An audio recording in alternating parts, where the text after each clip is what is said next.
بسم اللہ الرحمن الرحیم۔ ایک بار ان حضرت صلی اللہ علیہ وسلم لوگوں میں بیٹھے ہوئے ان سے باتیں کر رہے تھے۔ اتنے میں ایک دیہاتی آپ کے پاس آیا اور پوچھنے لگا کہ قیامت کب آئے گی؟ آپ صلی اللہ علیہ وسلم اپنی گفتگو میں مصروف رہے۔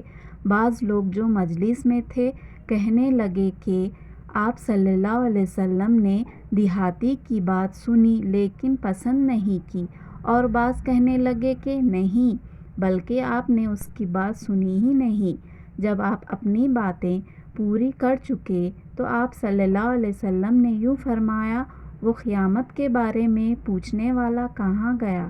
اس دیہاتی نے کہا، حضور میں موجود ہوں۔ آپ نے فرمایا کہ جب امانت ایمانداری دنیا سے اٹھ جائے تو قیامت قائم ہونے کا انتظار کر۔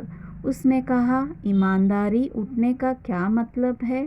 آپ صلی اللہ علیہ وسلم نے فرمایا کہ جب حکومت کے کاروبار نالائق لوگوں کو سونپ دیے جائیں تو قیامت کا انتظار کر۔